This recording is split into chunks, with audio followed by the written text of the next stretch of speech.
Si alguien quisiera tomar la palabra para orar por esta clase y por lo que vamos a aprender el día de hoy, me gustaría que lo hiciera. ¿Ok? ¿Quién dijo yo primero?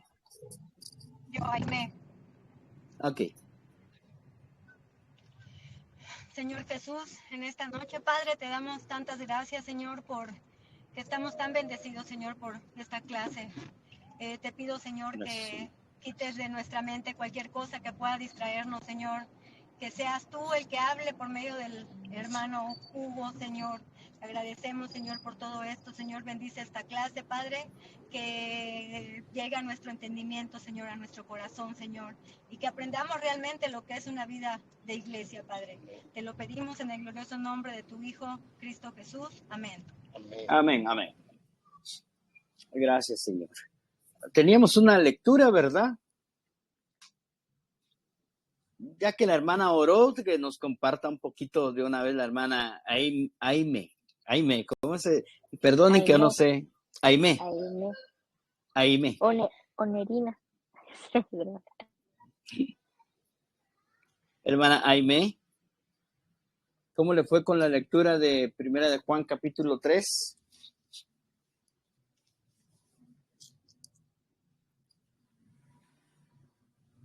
¿O quiere dejarle el tiempo a su hijo?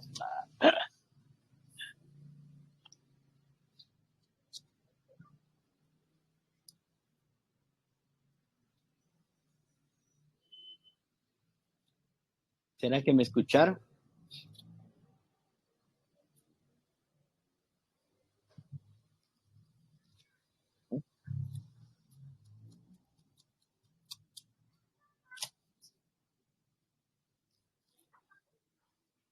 No escucho. 1, 2, 3, probando. No se escucha. ¿Vos sí me escuchás, Jacir? Sí, escucho, tenemos problemas con el internet. Ay, Dios mío, sí, hombre. Bueno, entonces, ¿alguien que quiera hacerlo? Es un breve comentario, solamente estoy motivándoles a que lean ciertos pasajes que son importantes para la vida de iglesia. Yo. Vaya, mami, dale tú. Bueno, leímos 1 Juan 3, esa fue nuestra lectura. Voy a poner mis lentes porque no veo nada. Eso. Pues también apunté un poquito para los puntos importantes para poder hablarlos. Pues este capítulo comienza hablando del amor tan grande que Dios nos ha dado, ¿no? Y qué tal es su amor que nos ha llamado sus hijos. Y luego nos exhorta a tener una vida en santidad, a ser puros como Él es puro. Y pues ya el versículo 10 nos dice que todo aquel que hace justicia, que no hace justicia y que no ama a su hermano, no es de Dios. Y yo creo que aquí entonces comienza a hablar de lo que para mí fue el punto y el tema principal de este capítulo, que es el amor a nuestros hermanos. Y nos enseña cómo debe ser este amor hacia nuestros hermanos, dándonos el ejemplo de Cristo, que por amor Él dio su vida por nosotros. Entonces, asimismo, es el amor que nosotros debemos darle a nuestros hermanos. Y me encanta cómo dice que nosotros conocemos el amor por lo que Él hizo, que nosotros conocemos el verdadero amor por lo que Él hizo. Y entonces debemos vivir y dar ese amor. Y me encanta que nos muestra que el amor que nosotros damos a nuestros hermanos no debe ser de palabra ni de lengua, sino que debe ser de hecho y de verdad, así como Él nos amó a nosotros, que es un amor sacrificial. Y entonces, pues en conclusión, entre el cuerpo de Cristo, el amor es fundamental. Y ese amor que nos debemos dar no es un amor egoísta, no es un amor fingido, no es un amor condicional, sino más bien es un amor sacrificial. Y es un amor verdadero y es un amor de hechos. Entonces, eso es todo. Amén. Bravo. Muy bien. Y hay un versículo, en el versículo 23 dice, y este es el mandamiento, que creamos en en el nombre de su Hijo Jesucristo y nos amemos unos a otros. Una de las cosas que hay que resaltar en esto es que es un mandamiento. Aunque nosotros disfrutamos y deberíamos de disfrutar el amar a los hermanos, además de eso es un mandamiento. O sea, no es cuestión de que, miren hermanos, vamos a obviar en nuestras reuniones de iglesia el amor, ¿verdad? Porque eso de estarse ahí, que sí, que hermano, te quiero mucho, eso es ridículo y, o sea, no hay opción, o sea, es cuestión de, es un mandamiento, no es cuestión si lo hacemos o no lo hacemos, ¿verdad? Ahora, dice que el que no lo hace es un homicida, pues. Entonces, hay cosas bien tremendas en este capítulo que vamos a tener que estudiar detenidamente, ¿verdad? El resumen de Sherry fue muy bonito, ¿verdad? Porque el centro de realmente es eso. Otro verso que me impacta es que dice, en esto hemos conocido el amor, en verso 16, en que Él puso su vida por nosotros, ¿verdad? También nosotros, para mí, si yo hubiera escrito este pasaje, hubiera puesto, en esto hemos conocido el amor, en que Él puso su vida por nosotros. También nosotros debemos poner nuestra vida por Él, ¿verdad? Eso así lo hubiera escrito yo. Si Él dio su vida por nosotros, bueno, lo más lógico es que nosotros demos su vida por Él, pero no es lo que Dios nos está pidiendo. Él ya dio su vida por nosotros, entonces nosotros debemos poner nuestra vida por nuestros hermanos. Vean aquí cómo hace la comparación de que Él dio su vida, Él puso su vida por nosotros. O sea, ustedes saben qué fue lo que significó dar la vida. Ir a una cruz, morir, hasta la muerte, pues. Entonces, ¿hasta dónde debemos amar a nuestros hermanos? Hasta la muerte.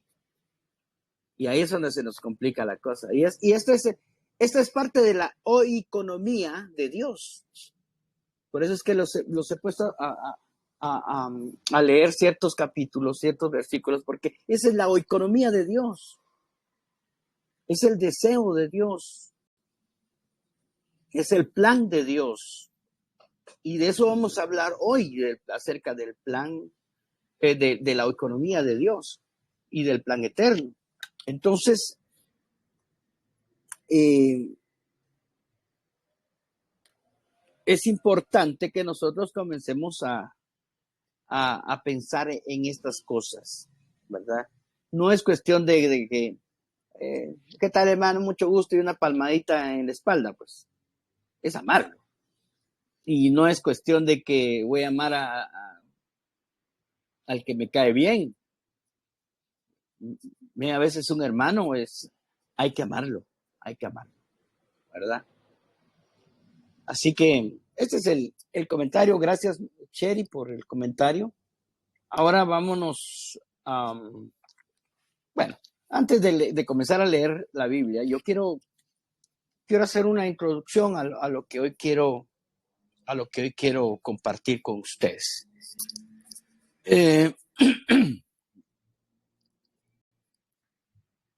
La iglesia de los Hechos va a ser una iglesia prototipo para nosotros.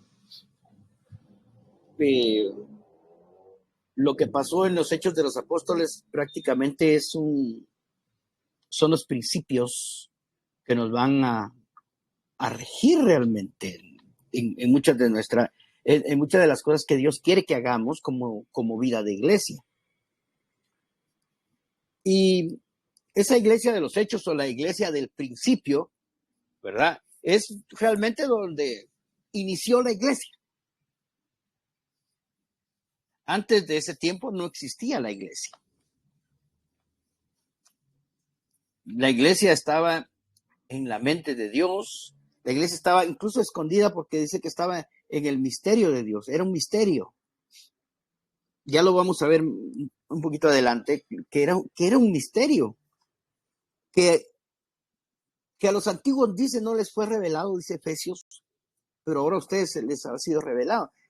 Entonces, nosotros somos parte de esa iglesia que inició en los Hechos. Curiosamente, a esa iglesia de los Hechos y a esa iglesia del principio, los teólogos le han denominado la iglesia primitiva o la iglesia niña.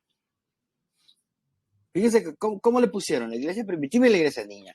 La iglesia niña era en el sentido de que no había desarrollado, ¿verdad? O sea, una niña no ha llegado a ser mujer todavía, pero es una niña, tiene que desarrollarse todavía, pues necesita de mucha ayuda. A mí me causa un poquito de controversia estas dos palabras, que era primitiva, ¿verdad? O sea, como a mí se me hace casi como ver a unos hombres con unos garrotes, así como los hombres esos de Neandertal y todo eso. Una iglesia que no sabía nada, pues, o sea, una iglesia que no sabía ni hablar, una iglesia pero realmente de primitivo y de niño, la iglesia de los Hechos no tenía nada. Porque fíjense ustedes que la iglesia experimentó la plenitud de Cristo. Practicó la vida orgánica.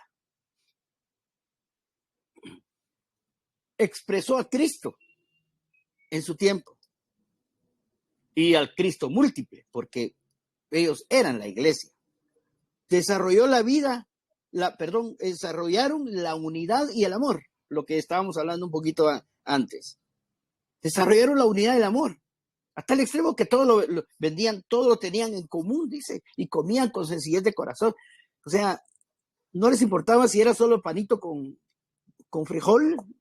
Yo no sé qué es lo más sencillo que ustedes comen ahí, pero aquí son tortillas con sal, ¿verdad? Eso es lo más sencillo que se come aquí la gente muy, muy, muy, muy, muy de escasos recursos. De repente mirábamos nosotros allá en Quetzaltenango comer a niños solo su tortita con sal y un par de chiltepes para que les diera un poquito de hambre. Chiltepe, chile, ¿verdad? Pero desarrollaron la unidad y el amor, se amaban. Recibieron el plan de Dios directamente de los apóstoles de una manera directa y orgánica. O sea que el plan de Dios les fue dado a ellos directamente de los apóstoles. Pablo directamente iba a visitar las iglesias locales y ahí les mandaba las cartas que están escritas en el Nuevo Testamento. Son las cartas que mandaba a las iglesias para enseñarles la economía y el plan de Dios.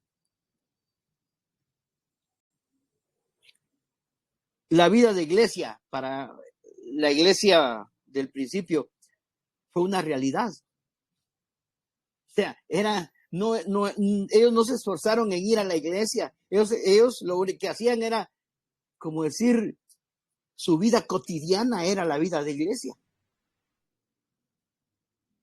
O sea, no hubo esfuerzo en eso. Fue real, fue viva. Y sobre todo, cumplieron la oikonomía y el plan eterno de Dios. Que estas dos palabras, economía y el plan eterno de Dios, son el beneplácito de Dios.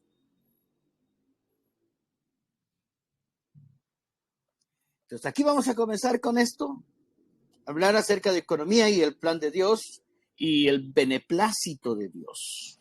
No sé si ustedes ya han escuchado estas palabras.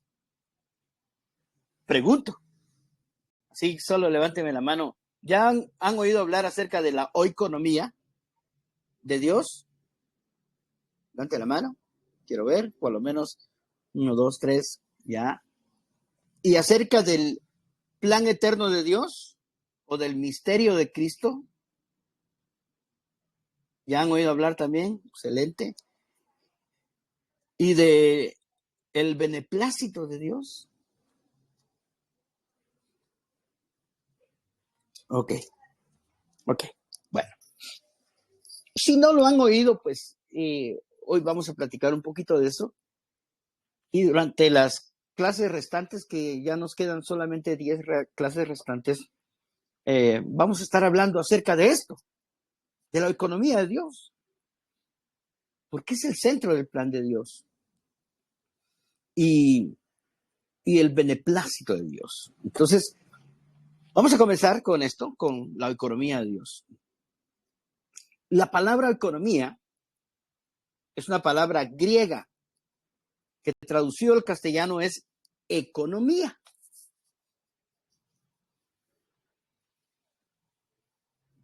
¿Por qué no decir mejor economía en lugar de economía? Pues es lo mismo a la larga, pero cuando nosotros venimos y hablamos de economía, mucha gente tiende a pensar en que pues se va a hablar de dinero, ¿verdad? Y cuando uno va por eso siempre les digo yo, busquen la etimología de las cosas. Como la etimología de la palabra iglesia, también hay una etimología de la palabra oikonomía o economía.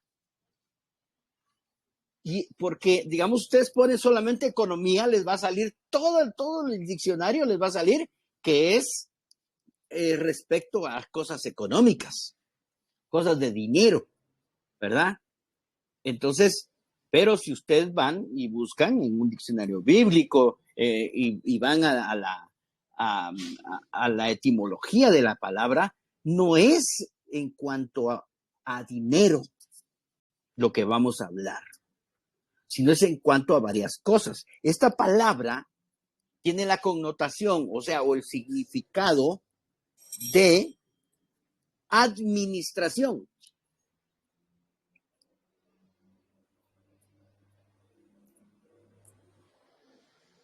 O economía igual administración.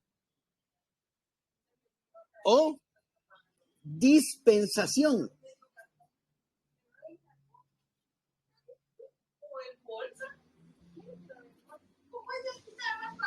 También significa edificación.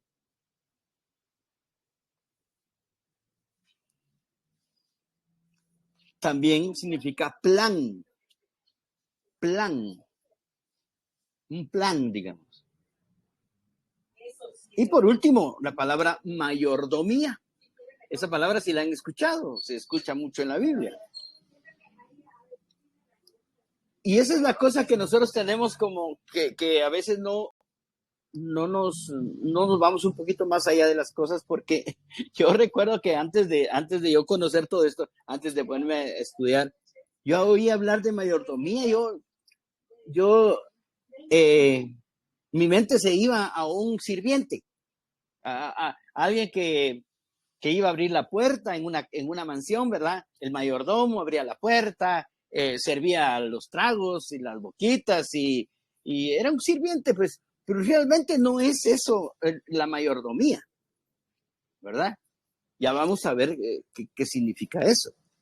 Entonces, el significado de estas cosas, de estas palabras, tienen algo especial, ¿verdad?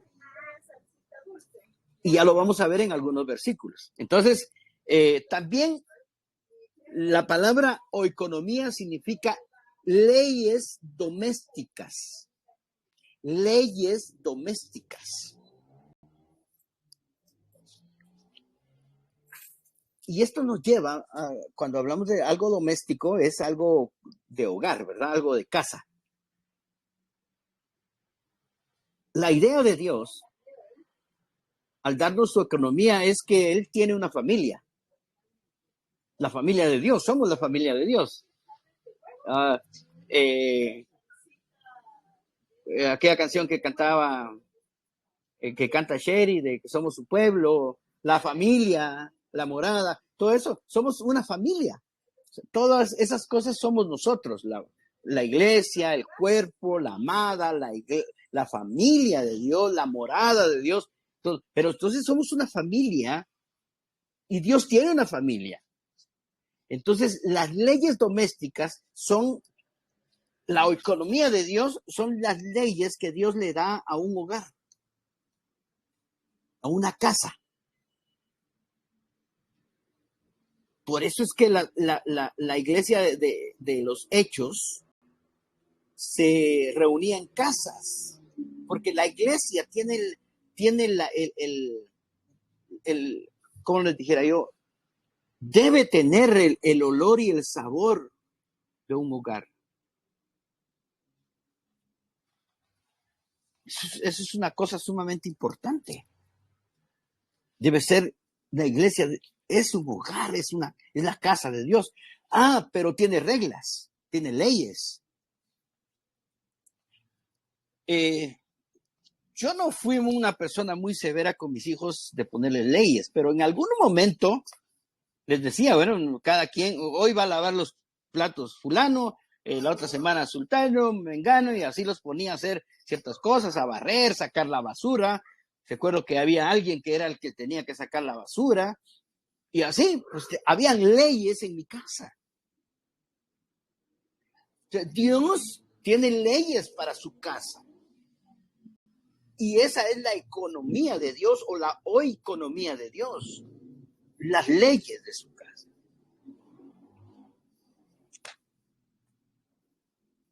Si en su casa le decían a usted, bueno, vas a salir, pero te quiero aquí a las 7 de la noche. ¿Qué pasaba si usted llegaba a las 8? Lo recibían con cuetillos y con fanfarrias y ¡ala, qué bueno, ya veniste! No, a puros hinchazos lo agarraban y ¿verdad? Porque había una regla de casa. Ahora, ¿qué pasaba si todos seguían las reglas de casa?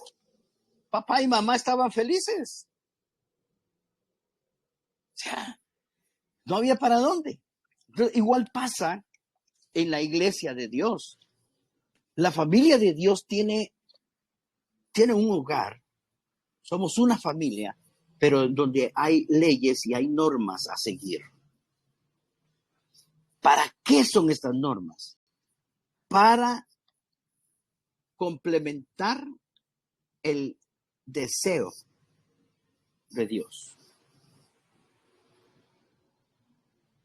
Miren esto, hermano. La iglesia jamás se hizo para nosotros. La iglesia no fue hecha para nosotros. La iglesia fue hecha para Él. La iglesia es hecha para Él. No es cuestión de que no, que aquí lo vamos a consentir a usted, aquí es una iglesia bonita porque hay juegos, hay cancha de básquetbol, hay un comedor. Nosotros teníamos una iglesia, nosotros asistíamos a una iglesia donde teníamos cocina, una cocina bien bonita. Entonces ahí vivíamos nosotros porque ahí desayunábamos, almorzábamos, hasta cenábamos ahí. Ahí les hacía yo comida a mis hijos. Y bueno, pero esa no es la iglesia, pues. La iglesia es para Dios. Para su deseo, para su beneplácito, no para nuestro deseo. Y aquí es donde usted va a tener que comenzar. Bueno, no va a tener. Usted va a decidir el comenzar a resetear su mente cristiana evangélica. Y va a tener que comenzar a reprogramarse, a reconfigurar su computadora, su chip, su memoria interna, su, no sé, disco duro, ¿cómo le llaman a eso? ¿Me entiendes? Va a tener que ¿cómo se diría?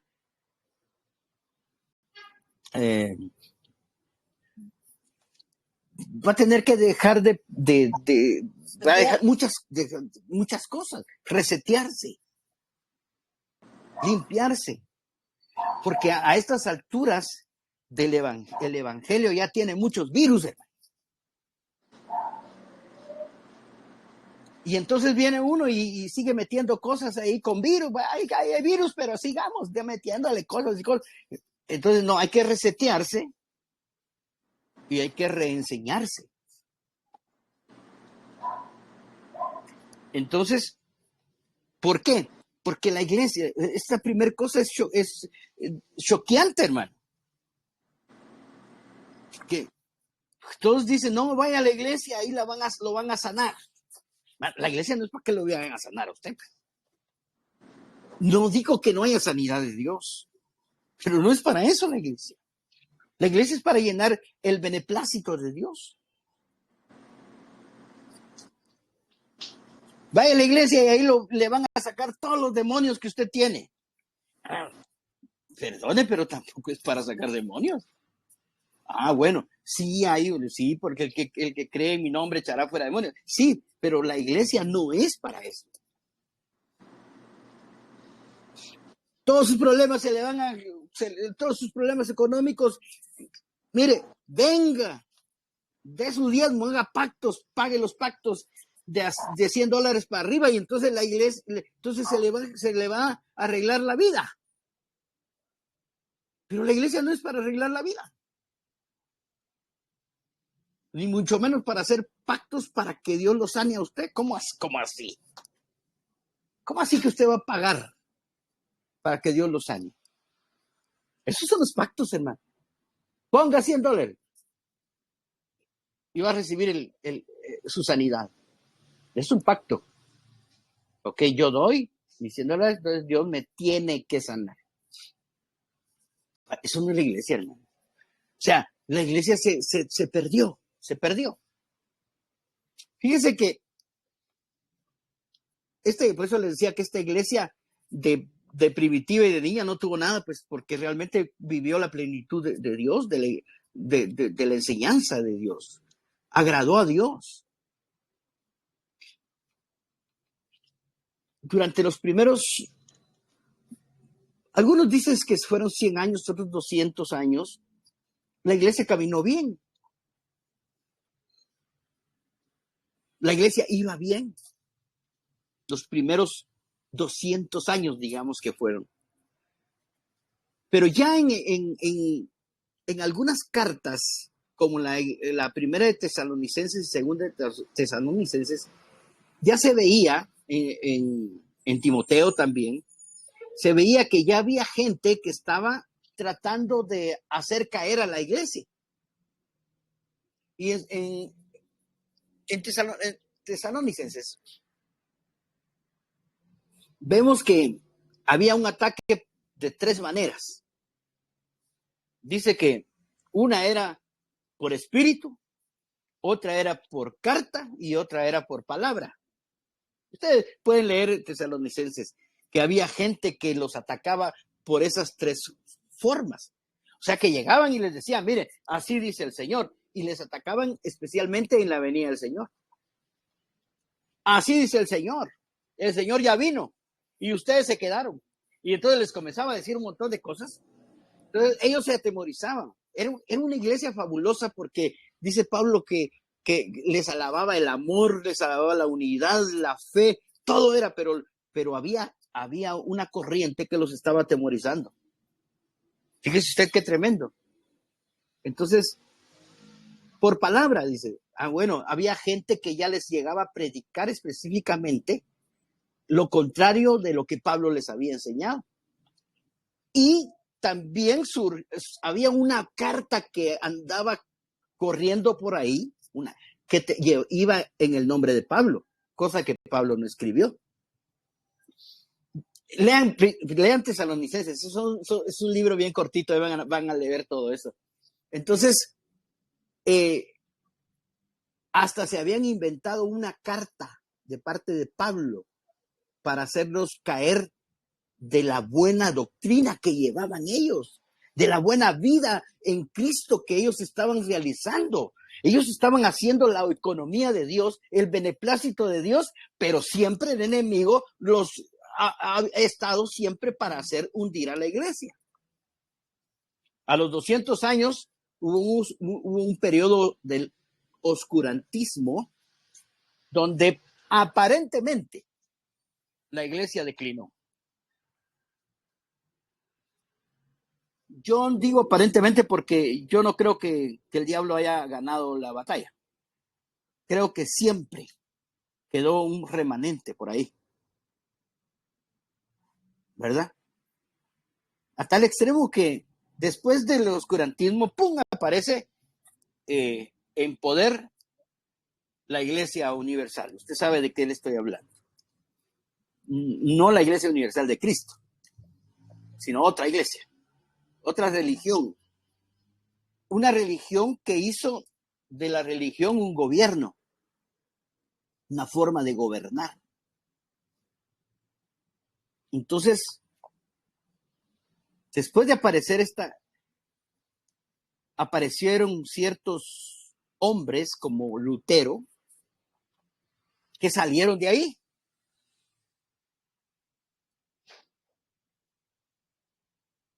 Y a partir de ese momento comenzó otra vez la iglesia protestante.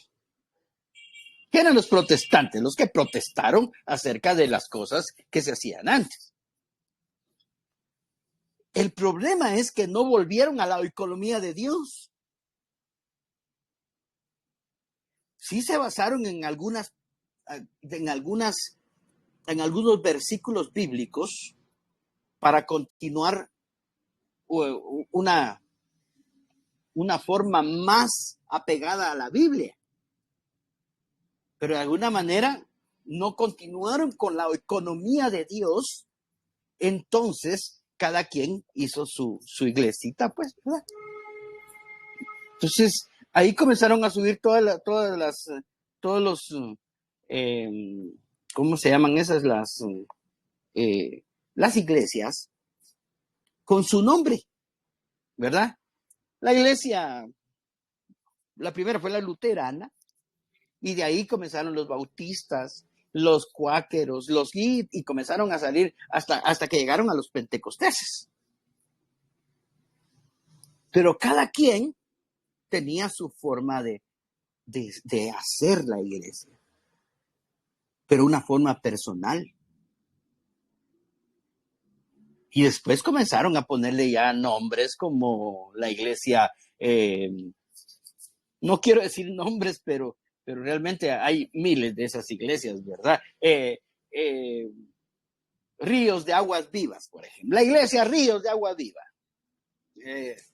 La iglesia Jerusalén. La iglesia... Entonces comenzaron a poner nombres, pero esos nombres a la larga lo que hacían era identificar al líder. De hecho, usted dice un nombre de una iglesia y lo primero que piensa es en el líder, no en Jesucristo.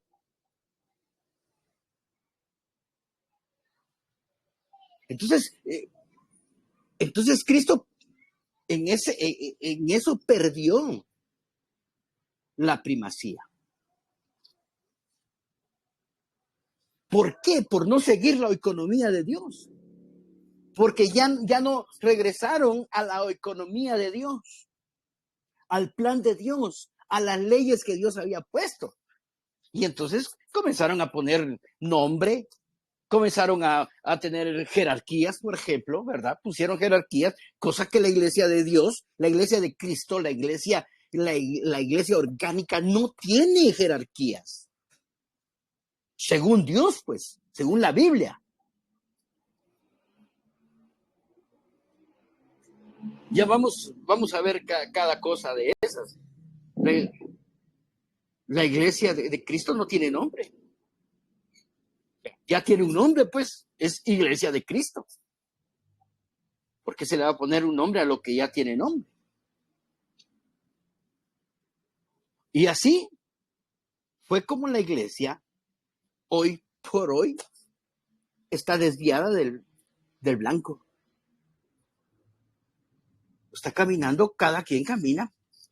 Si a mí no me gusta como alguna cosita de aquí, ¿verdad? De esta iglesia donde estoy.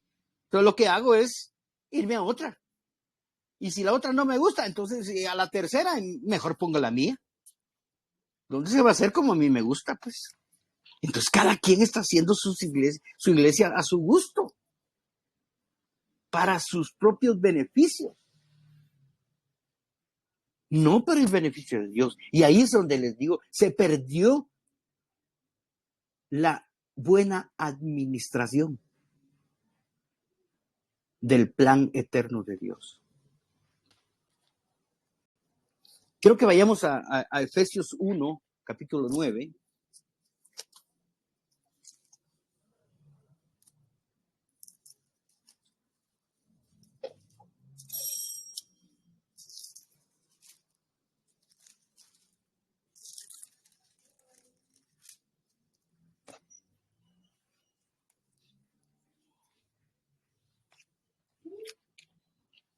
Ya lo tiene.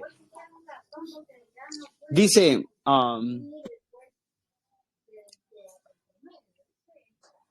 dándonos a conocer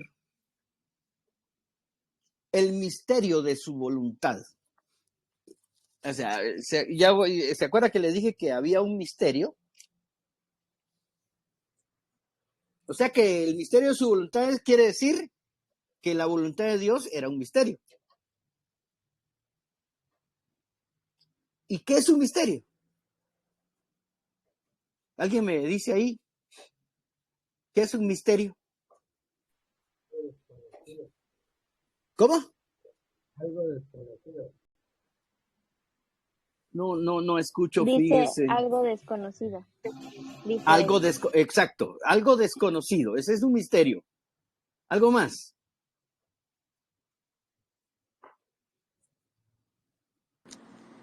Algo que no vamos a descubrir.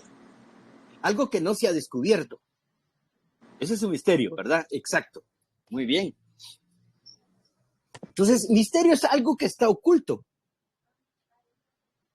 Entonces dice que dándonos a conocer el misterio, ¿qué significa eso, hermano? Que dejó de ser misterio porque ya lo dieron a conocer. Lo que era un misterio, dice, ya no lo están dando a conocer. Dándonos a conocer el misterio de su voluntad. O sea que aquí vamos a comenzar a descubrir cuál es el misterio de la voluntad de Dios. Entonces, ese misterio, y ustedes lo van a leer, si ustedes leen, les gusta leer, van a leer Efesios y van a encontrar que el misterio del Señor estuvo oculto para todos. Hablándolo más claro, estuvo oculto para todo el Antiguo Testamento. No se dio a conocer. Pero ahora se está dando a conocer. Entonces, ese ahora no le estoy diciendo hoy, ¿verdad? Ese ahora es cuando se descubrió, cuando se escribió esta carta. Desde que se escribió esta carta, se comenzó a dar a conocer cuál era la voluntad de Dios, que él mismo había mantenido bajo un misterio, que no se lo dio a nadie. Mire, David hizo tantas cosas maravillosas, pero no conoció el misterio de Dios. Llegó a ser llamado el hombre conforme al corazón de Dios, pero no conoció el misterio de Dios, como lo va a conocer la iglesia hoy. Entonces vamos a conocer. Yo no sé si usted alguna vez dijo, Señor, yo quiero conocer tu voluntad. ¿Alguna vez lo dijo usted en su vida? Yo quiero saber cuál es tu voluntad, Señor. Ah, bueno, entonces la vas a ver. Pero le digo una cosa, no es cuál es la voluntad de Dios para usted, sino la voluntad de Dios para él y para su iglesia. Entonces dice, dándonos a conocer el misterio de su voluntad, según a su voluntad según su beneplácito. Esa palabra me gusta mucho, porque beneplácito quiere decir lo que a él le agrada, lo que a él le satisface, lo que él autoriza, lo que él aprueba. Ese es el beneplácito.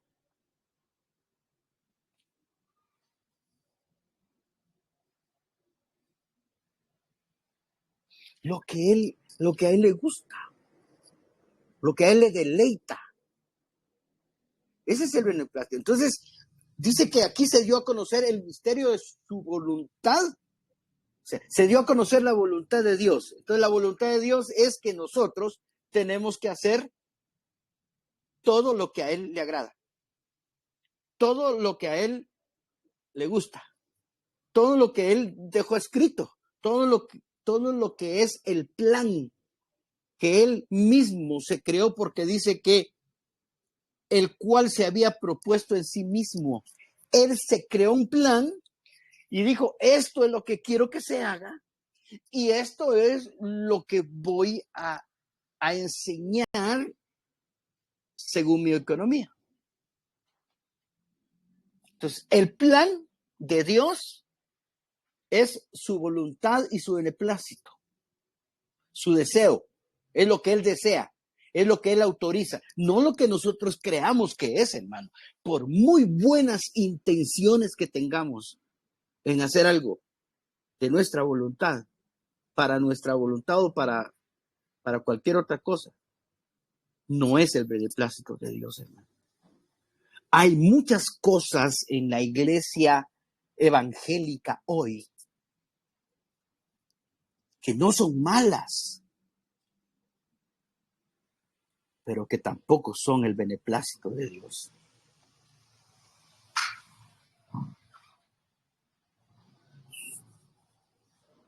Le podría decir una, por ejemplo.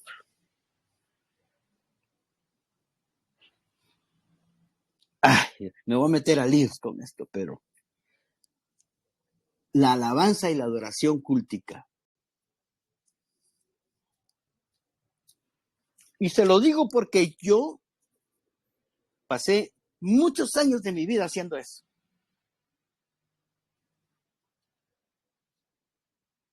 Principio de la reunión, hora o 2 horas de alabanza. Cultica.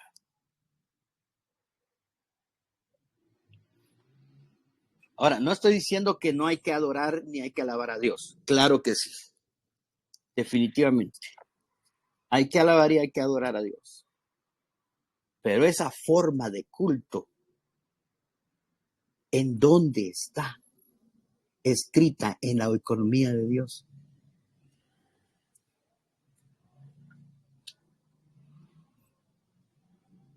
Una hora de cultos de algarabía. Aquí había un hermano que decía, una hora de jolgorio, mucha decía.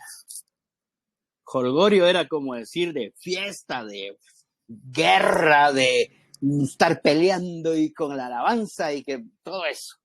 Porque así lo hacía David, así tenemos que hacerlo nosotros. ¿Verdad? Y está bien. No es nada malo. Pero ¿en dónde está escrito en la economía de Dios?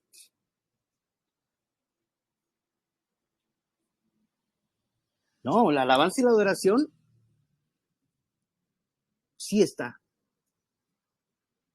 pero no tan protagónica como se hace hoy en día.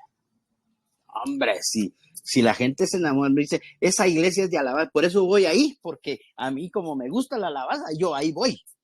Y llegan solo a la alabanza. A la hora de ya de la palabra se van en su casa.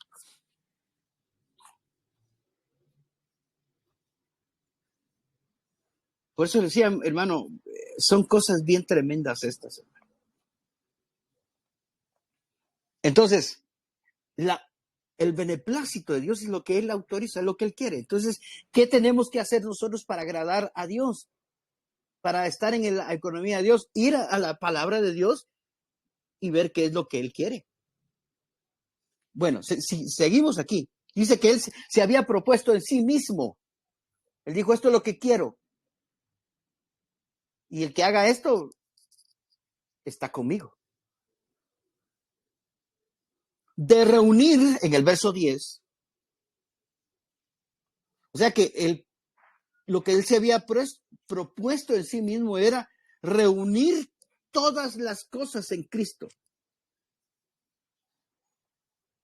Ese es el propósito del plan de Dios, reunir todas las cosas en Cristo.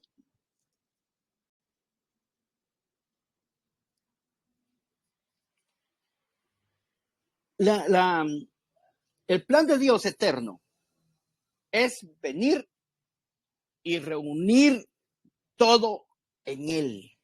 O sea, dispensarse Él en todos.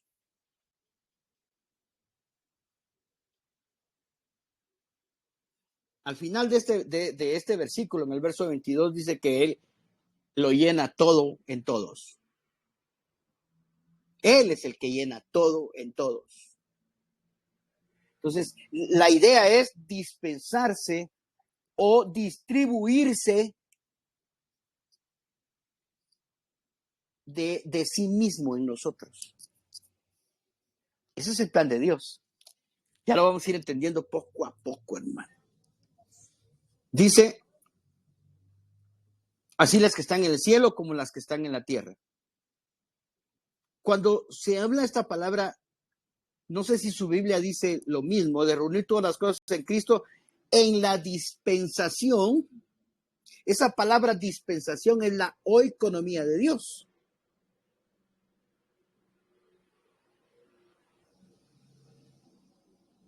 Diría así, ¿verdad? De reunir todas las cosas en Cristo en la oikonomía de Dios.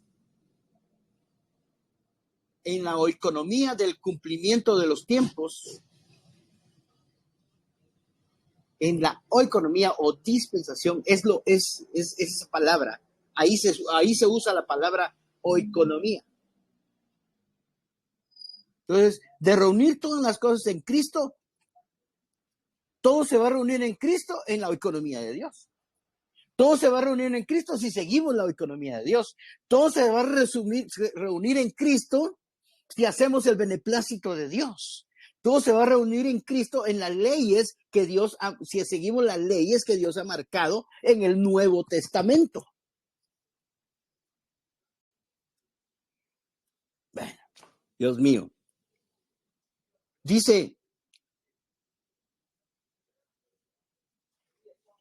¿dónde está?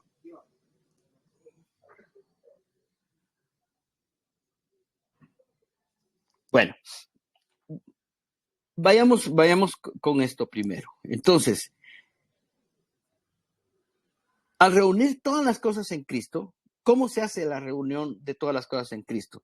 Llevando una buena administración del plan eterno de Dios.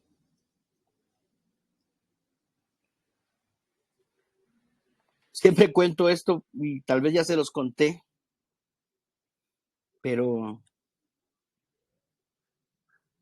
es lo que nos pasa ahora cuando hacemos cosas buenas para Dios.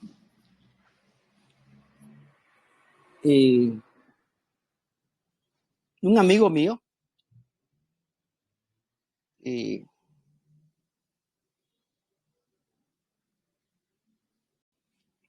me dijo un día, venite conmigo, vamos a comprarle un regalo a mi hijo.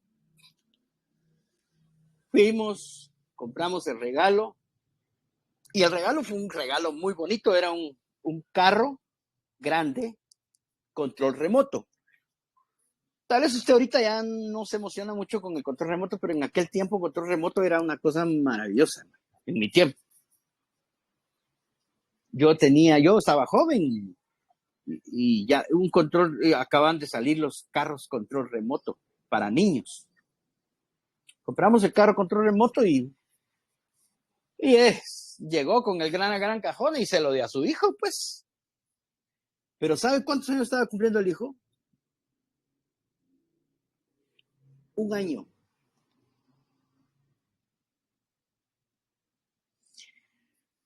Solo se partió el pastel y pasó todo lo que tenía que pasar de la fiesta de cumpleaños de él, y lo primerito que fue, abramos el regalo, él, el papá. Abrámosle el regalo, y abre el regalo y comienza y nos pasamos como 4 horas jugando nosotros con el control remoto. El regalo no era para el niño. El regalo él se lo compró para él, hermano, diciendo que era para el niño. Ahora, ¿era malo el control remoto? ¿Era malo eso? No, para nada, no era malo. Y así nos pasa a nosotros, hermano. Así, esto lo voy a hacer para Dios. No, es algo que a mí no, hombre, lo que estoy haciendo es algo que a mí me gusta, pues. Sin contar que no era para el niño, era para él. Y a veces hacemos esas cosas nosotros en la iglesia, cosas que no son malas, pero que realmente son las que me van a gustar a mí. Si hoy yo soy efusivo, me voy a una iglesia pentecostal, pues. ¡Nombre, Jesús! ¡Fuera que esto! ¡Qué fácil! ¡Qué fácil es que diga uno, no, yo quiero que me saquen los demonios! Y llega uno, fíjese. Y uno cree que con el nombre de Jesús, fuera todo demonio de lo que sea. Y con eso ya usted está libre y todo eso. No, hombre, eso no es así. Eso no es así. Eso es como emoción, eso es como, no sé, algo que me gusta a mí, pues. Y que no quiero hacer nada. No quiero esforzarme, no quiero, no, sáquenme el chamuco ustedes. Que es cuestión de ustedes el que tiene que ver qué está pasando, porque tiene chamucos usted metidos ahí. Qué fácil es que me digan, ay, fuera en el nombre de Jesús, ya estuvo. Entonces, el beneplácito de Dios no es hacer lo que a mí me gusta, para mí. Es lo que Él quiere, y lo que Él quiere es llenar todas las cosas de sí mismo. Dispensarse, esa es la economía de Dios, dispensarse de Él mismo en nosotros, para que nosotros no tengamos nada de nosotros, sino tengamos todo de Él.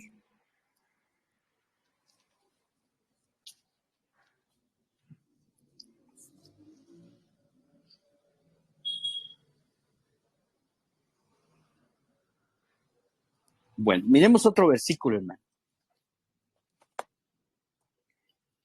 La economía de Dios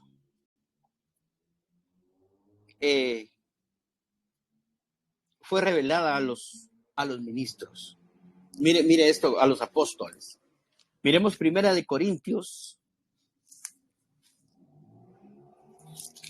capítulo 4.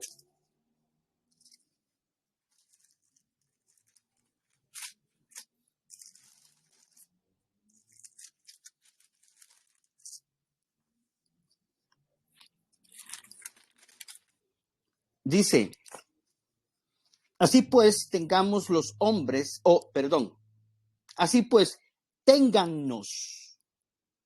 los hombres por servidores de Cristo y administradores de los misterios de Dios. Si no estoy mal, cuando dice téngannos, lo está diciendo Pablo, y creo que es a Apolos. Pablo y Apolos eran los dos a los que él se estaba refiriendo.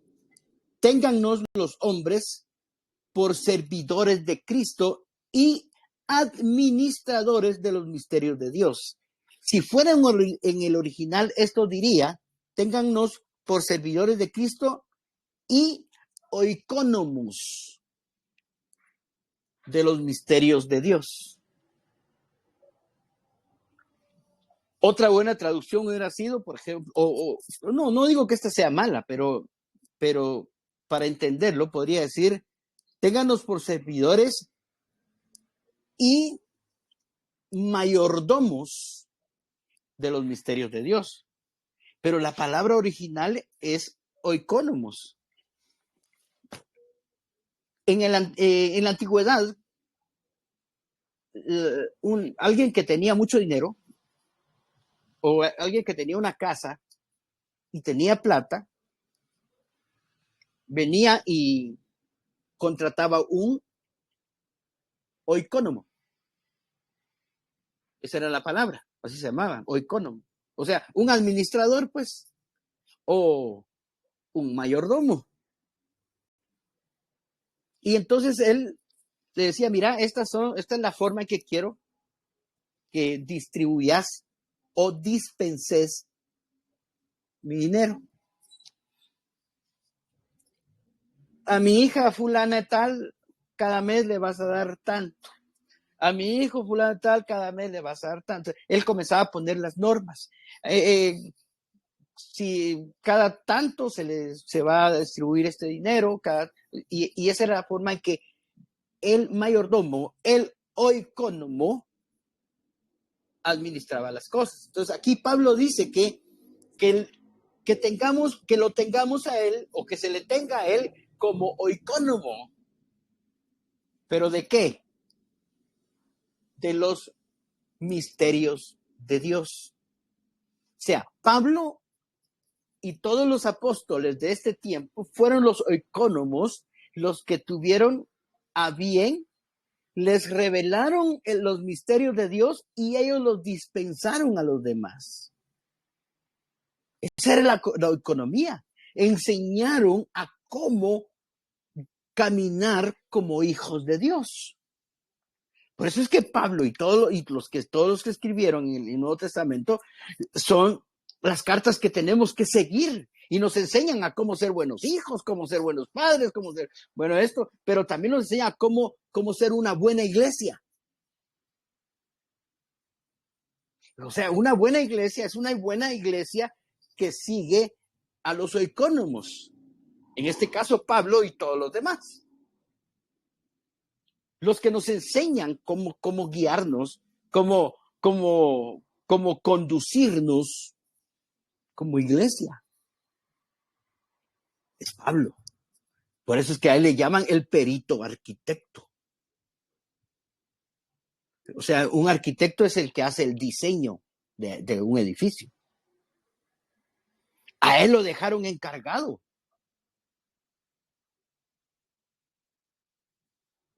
Entonces, y ahorita termino, mis hermanos. Entonces, a la iglesia le fue, a los ministros les fue dado. Hay otro versículo, Colosenses 1:25.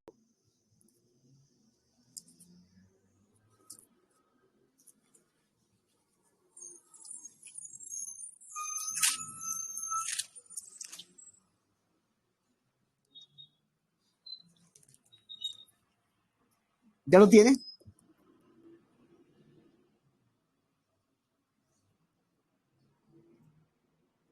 Dice, desde el 24. Ahora me gozo en lo que padezco por vosotros y cumplo en mi carne lo que falta de las aflicciones de Cristo por su cuerpo, que es la iglesia, de la cual fui hecho ministro según la administración de Dios que me fue dada para con vosotros, para que anuncie el cumplimiento de la palabra de Dios. Voy a decir, el misterio, otra vez el misterio, que había estado oculto desde los siglos y edades, pero que ahora ha sido manifestado a sus santos, a quienes Dios quiso dar a conocer las riquezas de la gloria de este misterio entre los gentiles, que es, aquí en otro punto importante, Cristo en nosotros, la esperanza de gloria. Ese es otro punto del misterio de Dios. Cristo en nosotros, la esperanza de gloria. Con Cristo en nosotros, hermano, es la única esperanza. Entonces, cuando dice aquí, de la cual en el 25 fui hecho ministro según la administración, lo que la palabra que original que se debería usar aquí es de la cual fui hecho ministro según la oikonomía de Dios. Entonces vemos que la palabra economía está por muchas partes, hermano. O sea, no podemos, o sea, yo no sé, nunca nos predicaron eso, hermano. Nunca nos predicaron de la economía de Dios. ¿Por qué? Si ahí está. O por lo menos usando la palabra administración. ¿Y qué es la administración, hermano? Es la forma de cómo llevar una empresa. Es la forma correcta o la mejor forma de llevar una empresa al éxito. Una empresa sin administrador, ¿qué es una empresa sin administrador? Una empresa sin administración, ¿qué es una empresa sin administración? Sin normas, sin reglas, sin propósitos, sin principios. ¿Qué es una empresa así? Pero no nos enseñaron nada de esto. Pero ahora, gracias a Dios, ahora lo estamos viendo, hermano. Porque dice que Pablo fue hecho un ministro de la oikonomía de Dios que le fue dada para con nosotros. Para que anuncie el cumplimiento de la palabra de Dios. O sea, y ahí dice cuál es el cumplimiento de la palabra de Dios. El misterio que había sido oculto. ¿Cuál es el misterio? El plan de Dios.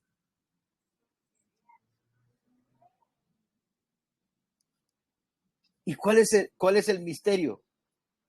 Cristo en nosotros. ¿Por qué es misterio eso, hermano?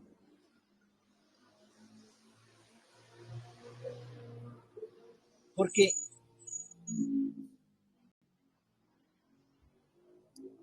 en Efesios usted dice que desde antes de la fundación del mundo, Él nos bendijo con toda bendición espiritual en Cristo. O sea, toda la bendición que usted tiene. Y no digo de tener dinero, tener cosas, no, de las abundantes riquezas de la gloria de Dios. Usted tiene todo el paquete completo si está en Cristo. Y si Cristo está en usted. Por eso dice, Cristo en vosotros, ahí tiene usted toda la esperanza de gloria, hermano. Ese es un misterio. Porque anteriormente nosotros estábamos fuera de eso, hermano. Solo existía la Israel.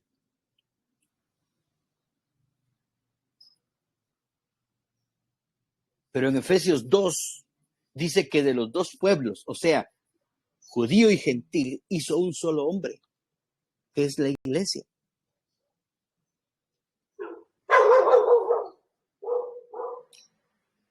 El misterio de Dios es Cristo y la iglesia. Ese es el misterio de Dios, Cristo y la iglesia. Pero esa iglesia hecha de dos pueblos. Y dice, ahora ya no existen dos pueblos, solo uno existe.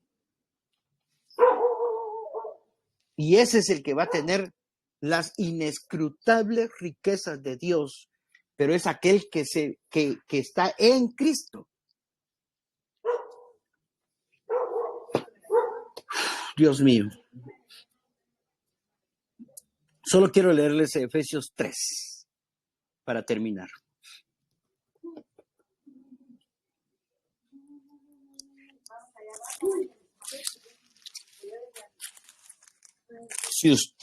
si quisiera tomar la molestia de leer Efesios 1, 2, 3, 4, 5, 6, usted va a encontrar cosas maravillosas ahí.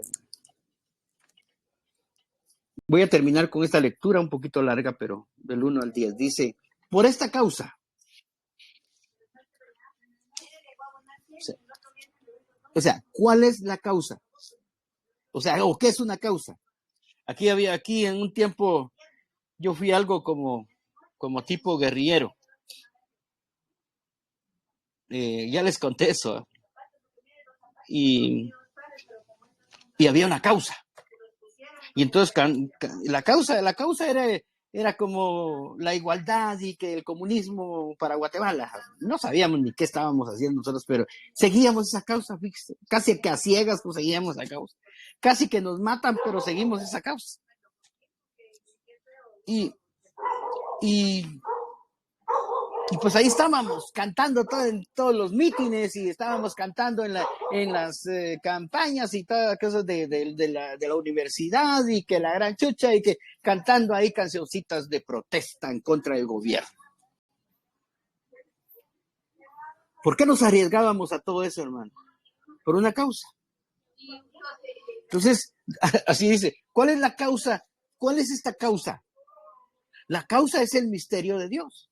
La causa es el plan eterno de Dios. La causa es la economía de Dios.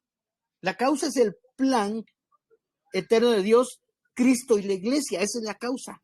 Cristo y la iglesia. Ese es el misterio. Esa es la causa. Por esta causa, Pablo, prisionero de Cristo Jesús por vosotros los gentiles, si es que habéis oído de la administración, otra vez la palabra administración, si es que habéis oído de la oikonomía de la gracia de Dios que me fue dada para con vosotros, que por revelación me fue declarado el misterio, o sea, el misterio se da por revelación, como antes lo he escrito brevemente, leyendo de lo cual podéis entender cuál sea el conocimiento en el misterio de Cristo. Otra vez el misterio. Usted va a tener que leer mucho de esto. Misterio que en otras generaciones se dio a conocer, no se dio a conocer a los hijos de los hombres, como ahora es revelado a sus santos, a usted y a mí, a sus santos apóstoles y profetas por el Espíritu. Que los gentiles, otro punto del misterio de Dios y de la voluntad de Dios, que los gentiles son coherederos y miembros del mismo cuerpo y copartícipes de la promesa en Cristo Jesús por medio del Evangelio, el cual yo fui hecho ministro por el don de la gracia de Dios que me ha sido dada según la operación de su poder. A mí que soy menor que el más pequeño de todos los santos, me fue dada esta gracia de anunciar entre los gentiles el evangelio de las inescrutables riquezas de Dios. ¿Sabe qué es inescrutable? Que no se puede contar. No hay cómo. Mire, Pablo Escobar con todas sus riquezas que tuvo, de alguna manera se podrían haber contado. Pero las inescrutables riquezas de Dios no se pueden contar, hermano. Dice, y de aclarar a todos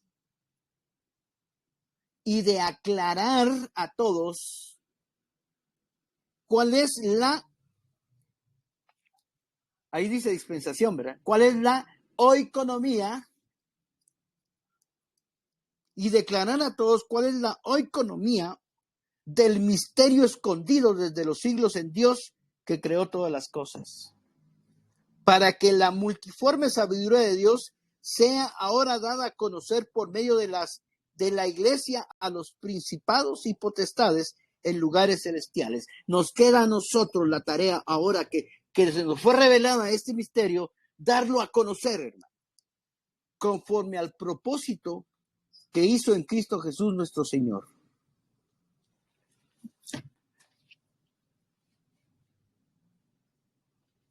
Se dio a conocer a la iglesia también, hermano. Y ahora la iglesia tiene que darlo a conocer. Usted tiene que prepararse en el misterio de Dios, en el misterio de Cristo, en la economía de Dios. Usted tiene que vivir la economía de Dios. Por eso es que estamos hablando de la vida de iglesia. La vida de iglesia es la economía de Dios. Ya vamos a ver cómo debemos tener una reunión. Esa es la economía de Dios. Para nosotros que ahora somos la iglesia, la economía de Dios está contenida en lo que conocemos como el Nuevo Testamento. 27 libros en los que encontraremos la economía divina. Es decir, la manera en la que nos debemos desarrollar. El plan de Dios tiene un desarrollo y la economía de Dios es la forma como se debe desarrollar el plan de Dios. ¿Cómo debemos desarrollarnos como hijos de Dios? Como hijos, como padres, como esposos, como trabajadores. Esto en forma individual. Pero también esta economía nos enseña a cómo debemos conducirnos como la iglesia, cuerpo de Cristo. La iglesia es un templo, como veíamos la vez pasada, que está en construcción. La forma de construirlo la forma de edificarlo no es como nosotros queremos, ni como nosotros creemos, sino conforme a la economía de Dios. Amén y amén.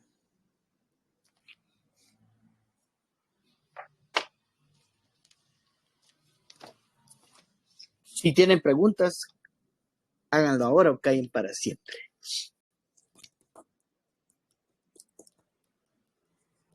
Cada vez que veamos administración en el Nuevo Testamento, entonces es la economía de Dios, entonces, ¿no? Definitivamente, tal vez no en todos es la palabra, en toda lo que es administración, pero la mayoría es economía. Esa es la palabra, economía. O sea, las leyes domésticas, las leyes que debemos seguir, la forma de agradar a Dios, la forma de cumplir el plan eterno de Dios. Y el plan eterno de Dios es Cristo y la iglesia. Cristo en nosotros, la esperanza de gloria, llenar todo de Cristo. O sea, ahí vamos a ir viendo muchas cosas de estas, hermanos. Otra pregunta.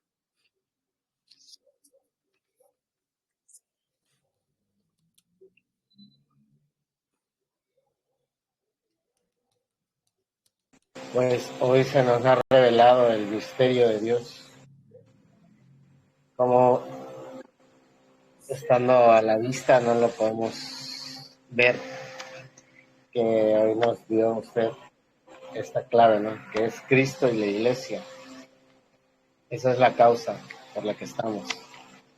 Y en verdad es que buscamos tantas cosas tan ocultas para nosotros, pero en realidad eso es lo más importante, ¿no? Es la causa por la cual estamos nosotros aquí. Amén. ¿Verdad? Impactante. Hay un pasaje que dice, por esta causa, también ahí está en Efesios, por esta causa doblo mis rodillas. O sea que a veces nosotros oramos por un montón de cosas y realmente hay que orar por la causa. Eso es lo que nos dice el Señor. Oremos por la causa.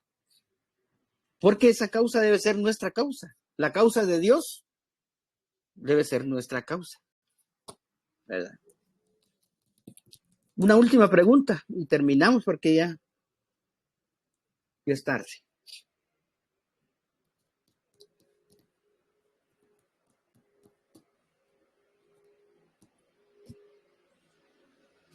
Miren, poco a poco vamos a ir entendiendo todo esto. Sí, hermana, dígame. ¿Alguien iba a decir algo? No.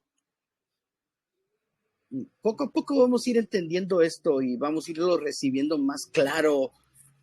Mientras más leamos también, hermanos. Vamos a ir conociendo todo lo que es. Miren, el amor, por ejemplo, ese mandamiento del amor, esa es la economía de Dios. Cuando vemos la unidad es la economía de Dios. Señor, que ellos sean uno, así como nosotros somos. Ese es el deseo de Dios. Esa es la economía de Dios. Ese es el plan de Dios.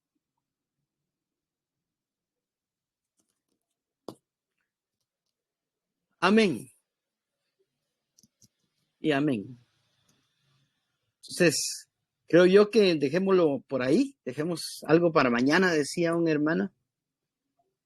Y pues vayan a meditar en esto, lean los pasajes, léanse todo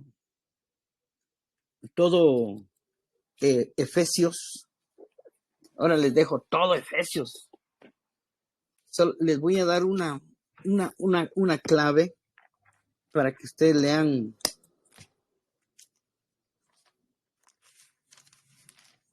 Efesios. Digamos, yo leí muchas veces Efesios y realmente, pues, siempre hay cosas que uno lee, uno entiende, uno pues puede recibir, ¿verdad? De la palabra de Dios. Hay muchas, puede haber muchas bendiciones en un solo versículo. Pero si ustedes lo leen con esta óptica, les va a ayudar muchísimo. Por ejemplo, lean Efesios 1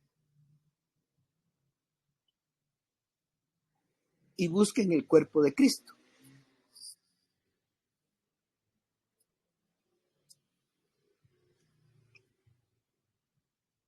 Efesios 2 habla de la iglesia como el nuevo hombre.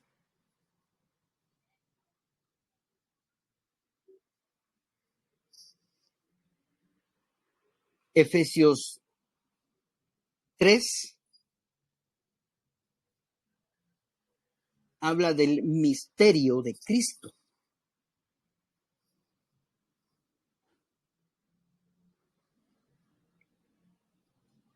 Efesios 4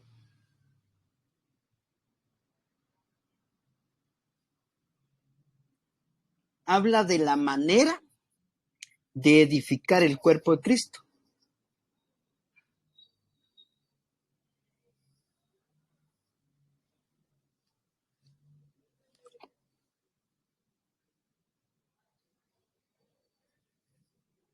Efesios 5 habla de la responsabilidad de la iglesia.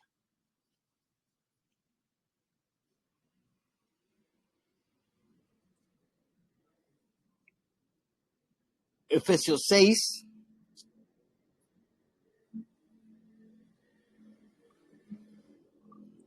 habla de la guerra espiritual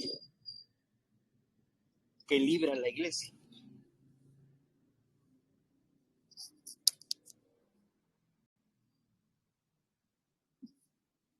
Solo con el nombre de la guerra espiritual, uno dice, hermanos, estamos en guerra, hombre. El diablo lo sabe y él está bien preparado, guerreando contra nosotros, y nosotros como que estamos en la playa, en bikini, con chancletas, tomando un juguito, en una hamaca. Esa no es la posición de un cristiano ante una guerra, o de una persona ante una guerra. Que prepararse para la guerra. Estamos en guerra. De hecho, el diablo nos tiene declarada la guerra, ¿no? Entonces, hay una guerra espiritual que hay que librar, hermanos. Si no, vamos a estar cayendo a cada rato y no vamos a ser cristianos que avanzan, sino que retroceden. y tenemos que avanzar. Amén. Y amén. Díganme algo, pues. Amén. Amén, eso. Un amén aunque sea. Ok. Mis amados hermanos, los aprecio muchísimo. Espero estar contribuyendo en algo con ustedes en cuanto a su vida cristiana normal. ¿La lectura? ¿Qué lectura?